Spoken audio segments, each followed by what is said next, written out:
are speaking, friend at my side. My name is Stephanie Tracy. I am a postulant with the Sisters Servants of the Immaculate Heart of Mary. I first thought about religious life probably when I was 7 or 8 years old. It was just one of those things I was fascinated by. We had a couple of sisters who were the principals at my elementary school, and every so often I'd see a sister growing up, and I was just like, they just sparked my imagination. But it was actually a Redemptorist priest who asked me one day if I had ever considered a vocation to the religious life, and he named the IHMs as one of the communities that he thought might fit.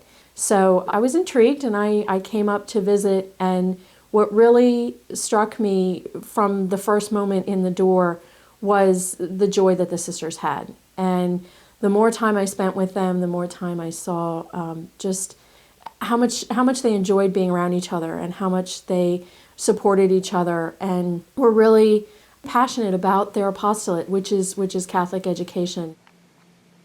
The transition to religious life, the process of actually getting ready to enter, was a really long one. I had a one-bedroom apartment that was full of stuff. I was not required to get rid of absolutely everything I owned, but I had to get rid of the majority of it. The other things I had to do included selling my car. I had a loan on it, so I had to find a way to pay off the car loan. I also had to pay off credit card debt, and I had a little bit of it. And the other thing that I had to do was break the lease on my apartment. I tried to negotiate with the complex to see if they would give me a break, because it was very expensive to break the lease early. There was no way around it, really, and I was blessed that a benefactor actually stepped forward and paid that bill for me. They were able to help me break my lease, which was a tremendous blessing. In the end, it all worked out well, and I was able to enter on time. The application process is a long and involved one.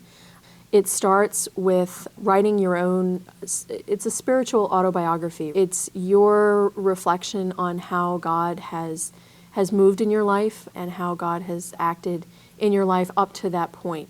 Other components of the application process include doctor's appointments. You have to get a complete physical. There's also a psychological evaluation. And they're really just screening for serious psychological difficulties or serious things that might affect a person's ability to live in a healthy way in community. But aside from the medical tests, you have to get your transcripts. You need to have 6 or 8 references. The other part is a criminal background check for any allegations of child abuse. The last step in the application process is a one-on-one meeting with our Mother General. The final decision lies with the Mother General and the Council as to whether or not they will admit a candidate as a postulant. When you tell the whole world that you're discerning, sometimes there's a pressure that comes with that. Everybody hears, oh, you're discerning. Oh, that means you're going to enter and you're going to become a priest or become a nun or whatever. And the fact is that discernment's a process.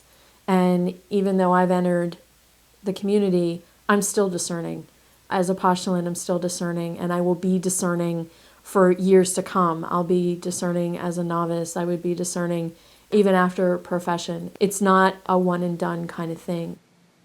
If anything surprised me, it was something that I was able to adjust to without too much difficulty. And I think that I can chalk that up to grace because it is a lot. Our days are busy, but prayer really is what makes it all possible, and really gives you the energy and the resources to give your best to whatever is going on in a given day.